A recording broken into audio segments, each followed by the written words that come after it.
mambo vipi? Kama kawa kama dawa, tupo tena kwenye mjengo wa Indundi TV ndani ya kipindi chako cha Know About Movie, na leo tupo na mgeni ambaye anakuja kuongelea tasnia yake, alianzaje kwenye filamu nchini Burundi za Kiswahili kama za Kirundi pia, na ni msanii mkubwa ambaye muda sio mrefu tunamaliza kuona kazi yake ambayo ilitoka vizuri sana na watu wameipokea na kuipenda na kujiletea umaarufu na kujiongezea washabiki kwa upande mwingine. Basi usikose kusubscribe channel yetu ya Indundi TV, pata kuja alama kengele, bonyeza hapo ili uwe kwanza kupata notification zote. Karibu sana. Kama nilivyokuambia kwamba kwenye tasnia ya filamu nchini Burundi inahitaji wanawake pia ili movie zetu ziweze kuwa na ubora kama movie ambazo tunaziona kutoka nje ya nchi. Na kwa sasa filamu ya Burundi imekuja na mabadiliko makubwa, tunakuwa tukiona warembo ndani ya movie hizo na wakifanya vizuri. Kwa hiyo nina mrembo hapa, atajitambulisha jina lake na wapi anapopaishi ili upate kujua mengi kutokana na tasnia yake ya filamu. Karibu sana sister.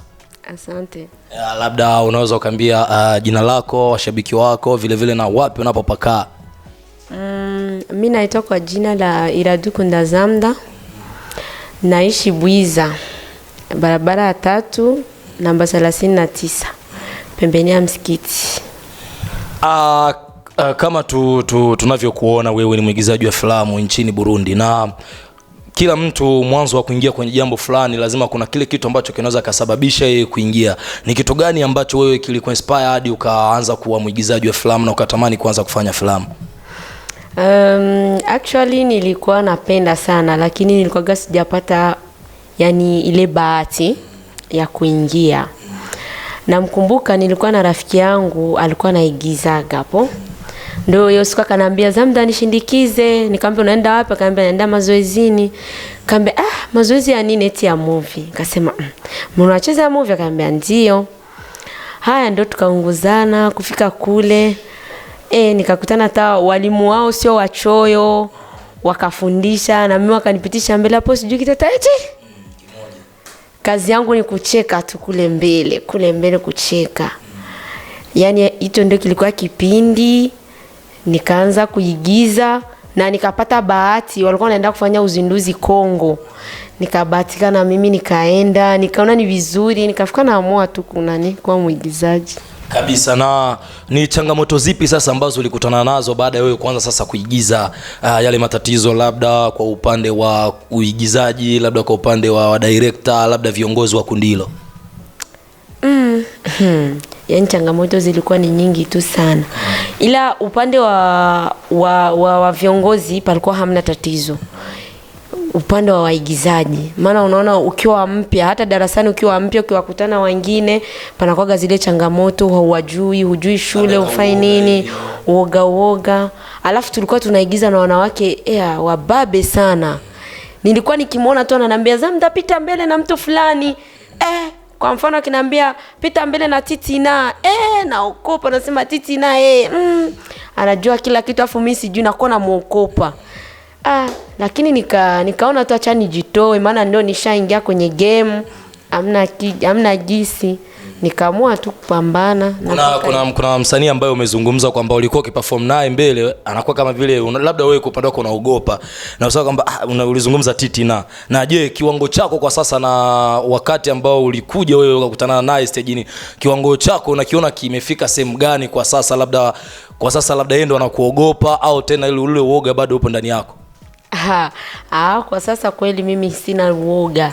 Sio hata yeye. Yani msanii wowote ule sina uoga naye. Yani hata na mimi hapa tukipiga action saa hizi mambo yatakuwa sawa. Nikizana hata moyo unanikubali. Yapo, namsikia huyo ni Zamda, mwanamume msanii ambaye anayejiamini kwenye tasnia yake. Labda kuna swali la kizushi ambalo nataka kukuuliza, ni mwanamke yupi ambaye labda anakutisha kwenye uigizaji kwenye tasnia ya filamu Burundi kwa wale ambao nao wajua? Hamna. Kwa nini? Kwa sababu najiamini, hamna. Akisha nje ya nchi? Nje ya nchi. Nje ya nchi kwenye hisia hamna. Labda tu tutofautiane lugha. Lakini na mimi kishanipa script hivi maana mimi kwa script ni mbaya. Nikibana hivi. Kwanza mimi nikianza kazi mazoezi sishindi. Nikienda hivi mimi namtoa huko. Na kwa upande mwingine labda kwenye filamu yako hii tunaona kwamba umekuwa actress principal kwenye movie. Ni kitu gani ambacho kimepelekea hadi director akakuamini kwamba wewe ndo uwe actress? Siwezi nikasema kwa sababu najua. Nikisema kwa sababu najua inakuwa haipendezi. Ni kwa sababu nimejitahidi. Amplisi nimekipenda kile kitu, nimekiweka ndani mwangu.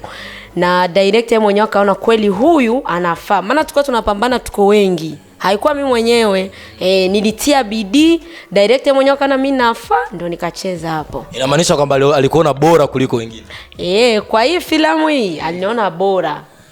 Na kutokana na hilo swala ni kwamba ukiangalia sana sana kwenye tasnia, mashabiki wa filamu nchini Burundi wanakuambia kwamba wadada wengi sana wakienda kwenye makundi ya filamu hawakwendi kufanya filamu, wanakwenda labda kutafuta wanaume, wanakalia mambo ya mapenzi. Kwa hiyo hilo swala wewe kwako wakisema kwamba Zamda na wewe labda ni miongoni mwa wale wasichana, wewe hicho kitu unakipokeleaje ndani ya nafsi yako?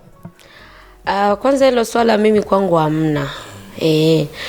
Kwa sababu unajua ukitaka kufanya kitu inabidi uende na objective za kusema mimi nafanya kile kitu ili nifike fasi fulani. Umeona Kama kweli changamoto kama hizo zipo, maana wahandsome wako wengi, na wanawake wako wengi. Na kwa nyinyi pia wanaume, unaweza kaenda kwenye kundi unasema mimi namtakaga tu Zamda, mimi pale namlenga tu Zamda. Umeona? Sawa, umeona? Lakini ukishaenda na hiyo nia hautofika fasi. Utofika fasi, maana kuna vikundi vingine wakwambia mapenzi hamna kwenye kundi. Sasa wakishaona hivyo unakutana wao wanakutoa, na kama ulikuwa na nani zako za kufika mbele unakutana zinafia njiani. Umeona? Nilikuwa tunataka niwaambie tu, kama unaamua kufanya kitu, wewe kwanza si una bwana, mchukue kwanza ule handsome wako, unasema mimi ndo wangu huyu, nimemwacha nyumbani, fanya kazi. Kwa sababu kama hujafanya kazi hakuna atakaye kuja kukuweka mbele. Wewe mwenyewe kwanza unajiamini, unajiweka mbele. Hapo kwanza kuna ile swali ambalo unasema kwamba waigizaji ndo wazao wazidumu kabisa. Ukiangalia hata nchi jirani unakutana na mwanamke ameolewa leo, baada ya siku 3, baada ya miezi 3 mwanamke kabisa ndoa imekwisha. Kwa hiyo kiupande wako na wewe unalipokeleaje ile swala endapo na wewe ukija kupata mume akaja kukuoa, na masuala yako ya movie yataendaje kiupande wako? Labda ndo utakuwa mwanzo wa kusimamisha au utaendeleza? Itakuwa na depend na mwanaume mwenyewe. Unajua katika haya maisha wanaume wako tofauti. Anaweza kukwambia mimi sipendi uko unaenda kule, maana watakupatia sini za kushikashika. Umeona? Mimi sipendi amshike mke wangu. Lakini kama mwanaume alikufuata, umemwambia ukweli, unamwambia mimi kazi yangu ni uigizaji. Tena uigizaji wewe mwenyewe unaonaga filamu zangu sikwagi nacheza maajabu sijui nini. Unaona? Ukimuelewesha mwanzo, akikuelewa poa, kama asipokuelewa basi unasema huyu sio mwenye Mungu aliniletea. Yaani kwa wale wanaume labda ambao wana ndoto ya kukuoa wewe kama Zamda, kwa sasa hivi unaanza kuwapotezea labda kwa sababu wanasema wasije kukataza mambo ya kuigiza au vipi? Mimi kweli hata mimi bwanangu anajua yeye mwenyewe. Yaani umeolewa tayari? Na mpenzi wangu anajua, sawa Kiswahili. So yeye mwenyewe mwanzo alikuwa ananiambia mimi sipendi kuigiza, nikamwambia baby mimi ile ni kazi. Vipi? Mimi ile nafanya kazi ili ninajijua mimi mwenyewe kitu gani ninachokitafuta. Wewe ni bwana wangu. Wewe kaa hapa, mimi huku wewe tulia, na mimi huku natulia huku. Akanielewa tu na mambo yakakuwa vizuri kabisa. Na ukiangalia kwenye tasnia ya filamu nchini Burundi, labda kwa upande wa nyinyi wasichana, mnaona ina faida gani ili labda ukae sana kwenye hii game? Ina faida kubwa sana kivyangu mimi, lakini sijui kwa mtu mwingine. Kivyangu mimi ina faida kubwa. Mimi sichezi eti kwa sababu nionekane katika kioo, sijui ameniona Zamda tumekuwa umecheza hivi. Mimi nacheza ili nilete faida kwenye watu wengine. Kama hii filamu yangu kitizama nimecheza ni mafunzo kwa wasichana kama mimi. Mimi nacheza ili nilete mafunzo, na ukitarajia kupata kitu hapo hutokipata. Kwa jua ndio nakwambia hivi, umwana anavukari mwango yuziri ngovi. Hapana, ni hatua kwa hatua. Ukipata basi, kama ukupata ndio hivyo. Sio kila kazi yote mpaka ulipo mshahara. Kuna kazi nyingine siku za kupokea bosi anakuambia sijajaliwa. Kwani utakimbizana naye au utaacha kazi? Si inabidi ufanye kazi ili bosi aone kumbe unafanya kazi, hata sasa nimtafute mshahara wake. Ndio hivyo. Unayezungumza kwamba Burundi hakuna wanawake ambao wanaojituma kwenye movie, utakuwa umekosea. Huyu ni Zamda ambaye yuko hapa anakuambia ni njia zake ambazo anazozipitia ili kuhakikisha kwamba tasnia yake ya filamu aiza kipaji chake kimebaki pale pale standby. Zamda, kwanza labda kuna ile swali lingine ambalo tunaweza tukakuuliza, kwa sababu sasa hizi tumeshaona wewe umeshakuwa star nchini Burundi na ni star kabisa, kwa sababu kila sehemu nakubalika. Wakati unapotaka kwenda labda kwenye mambo yako ya movie, labda nizungumze kwenye launch, uzinduzi, ukitaka kwenda kwenye uzinduzi, ni vitu gani hasa vitatu ambavyo uwezo kavisahau kuvipeleka kwenye uzinduzi? Yeah. Uzinduzi kwa mfano naenda uzinduzi wa filamu, yote wamekuitisha kwenye uzinduzi wa filamu. Kwa hiyo ni vitu ngapi ambavyo ni vitatu ambavyo wewe huwezo kavisahau kabisa kutokwenda navyo ili vikuonesha kwamba wewe ni star? Cha kwanza kabisa nacho huwa siwezi ukisahau nani baji ya kundi langu. Kwanza ni baji ya kundi. Baji ya kundi. Cha pili, kama wanaweza kuwa wamenipa mwaliko, wamenipa kwa mfano kadi, napasha nende na kadi yangu alionipa. Alafu umeniambia vitatu Vitatu. Vya kuonyesha kama niko msanii. Niko star. Yaani mtu akikuona kwa sababu ni star. Sasa napasha nivae kistar. Au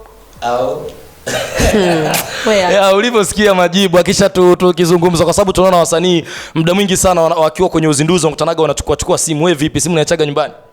Siwezi nikaacha simu. Kwa nini hujataja? Yani si unajua simu ni kitu ambacho lazima, yani ni lazima. Yani ni hicho ni aula, ni kama nani kitambulisho. Hiyo ni aula unapasha kwenda nacho. Si ndio? Sunata na mimi kuja hapa lazima nije na simu. Hiyo ni aula. Kwa sababu ukiangalia kwenye uzinduzi sana unakutana wanawake wanajiselfisha na visimu vyao hivi. Mara moja unakundua tu kwamba ule pale ni star mkubwa sana. Yaani watu wanaogopa kwa tishio. Labda wewe umezungumza vitatu ambavyo nikivikuona labda kwenye uzinduzi kesho nije kusema kwamba yule mwanamke ni star. Tukiachana na hilo swala, ni msanii yupi ambaye wewe East Africa unatamani ufanye naye kazi kesho yake bahati hiyo ikija kutokea? East Africa? Yeah. Nilikuwaga na dream moja ya kufanya na msanii. Nilikuwa nampenda sana lakini kishakufa. Maanisha Bitoke? No. Mwanaume. Bitoke. Mwanaume. Si unajua mwenyewe? Kumekufa wengi, Kinyambe amekufa, Kanumba amekufa, Sharo amekufa, au ni wanaume? Shasema tu Kanumba. Kwa nini sasa ilikuwa Kanumba? Kanumba nilikuwa napenda tu gisi anavyofunza. Alikuwa yeye akifunza kabisa, hiyo filamu yake haitakuja kuwa ya kawaida. Na vizuri, kwa kumalizia labda ni shauri gani ambao unaotoa kwa wanawake wenzako ambao wanapojiingiza kwenye masuala ya movie na kusahau malengo yao na mara moja wanaanza kujiingiza kwenye mambo ambayo yasiyofaha na huku mwisho wa siku kabisa ndoto zao zinakuja kufeli? Nilikuwa nawaambia tu, kama umeamua kufanya kitu kifanye, na usiende kufanya kitu eti kwa sababu unataka wanione mimi nimefanya hivi. Hapo utafeli na hutafika fesatei. Inabidi wewe sasa ukiamua mimi nataka kuigiza, niwe msanii wa kundi fulani, niwe msanii wa nchini kwetu Burundi, inabidi uwe na bidii kwanza. Yani uwe kwanza na ule uhakika, eske hichi kitu naenda kufanya kweli nitakiweza? Umeona? Ukishaona kama hutokiweza, kwa sababu kuna mtu anaweza kaingia kwenye kundi lako akakuja kuharibia kikundi. Umeona? Akakuja kuharibu kila kitu. Sasa nilikuwa naomba kwa ule moyo, na kwanza hii kazi haina nguvu sana, ila ukiweka bidii haina nguvu. Ukitia mchezo utaiona ni ngumu sana. Nilikuwa naomba tu kama unataka waigize, karibuni. Maisha ya kuigiza ni mazuri, ila kama hujazoea location ndio mbaya. Ndio shida. Maana utaenda si kama vitu tumechezea milimani. Sikukuwa nimezoea mimi baridi, nimefanya nini? Kuna sene za usiku, pale ni usiku. Sio kusema eti tumefanya, pale ni usiku kabisa. Nimepata changamoto nyingi sana, umeona? Kama unataka kufanya kitu kweli kifanye. Kama unakijisikia kifanye, na kama hutaki basi unaacha kwenye kazi zako. Ili kujiaje rahisi wewe kupanda huko milimani, mtoto wa kike, stoshi nyumbani kwenu, wewe labda bado unaishi nyumbani kwenu na upo kwenye mikono ya wazazi. Kwa hiyo wazazi walichukuliaje hilo swala? Naweza nikasema kuwa kikundi changu mimi sijui kina Bahati, kwa sababu si kikundi chetu. Ukiwa msanii wanapaswa kutembelea nyumbani kwenu, wanakuambia mtoto wenu anaigiza kwenye kundi chetu, yani wanawaeleza wazazi kila kitu, umeona. Na mama yangu mimi alikuwa hapendi kabisa mambo ya kuigiza, lakini kuna wasanii kama wakina mama aliwaona wanaigiza, akasema kumbe mwanangu anaigiza na wakina mama. Kuna kategori nyingi za nani za watu wazima, vijana, watoto. Mamangu pia akakubali, na siku walikuja kumwambia kama tutaenda kufanya location nani Birimani, hakukata kabisa, ila aliniuliza, je, masomo umemaliza? Hawatakutafuta. Nikamwambia mama, kipindi hichi tumepumzika. Si unajua tena mambo ya chuo, kuna wakati tunasoma, wakati hatusomi. Akanambia kama umepumzika kimasomo basi nenda. Huyo ni Zamda ndugu yangu, yani ni hatari kabisa. Tasnia imepiga hatua, na amekwambia kwamba ameweza kutoa shauri kwa wanawake wenzake kwamba kila kitu chote ni uvumilivu. Ikiwa utajitoa kwa uvumilivu, heshima na nidhamu, ninaamini kwamba utakuja kuwa star mkubwa sana. Basi kwa kumalizia, ni kitu gani ambacho unaweza kuzungumza kwa sababu ya swala nzima ambalo sisi kama Indundi TV tumeleta changamoto nyingi sana, na siku za usoni tutaanza kuwatembelea hadi manyumbani, tuje kujua maisha yenu halisi. Ukiangalia waigizaji wa Tanzania, wanawake haswa wengi sana maisha yao yapo hadi mitandaoni. Unajua kwamba huyu ni mwigizaji, lakini nyuma ya pazia ana vitu fulani, anamiliki manyumba fulani, kwa sababu unaweza kuwa hapa kama Zamda, lakini kumbe mtaani kule unamiliki shopping kubwa sana, ambayo labda nikija naweza nikabadilisha hata mavazi yangu, au sio? Kutokana na hilo, labda na nyuma ya sinema, kitu gani ambacho kingine unajishughulisha nacho? Kitu kingine mimi ninachojishughulisha, kazi ambayo ninayoifanya, nafanya kazi kwenye kampuni inaitwa Virago Import Export. Niko nani ya marketing. Tunafanya marketing mikoani. Yani nikitaka mirago hii ya kulalia mimi nakuja kwako. No, sio mirago, hapana. Virago. Asante sana. Hapo ni mwisho wa kipindi chetu cha Know About Movie. Kaa kwenye Indundi, subscribe kwenye Indundi ili uweze kupata habari nyingi sana za waigizaji wa filamu nje ya nchi na ndani ya nchi vile utapata kujua habari nyingi sana. Basi usikose kusubscribe, basi utaaga washabiki wako kwa kuwapepea tu.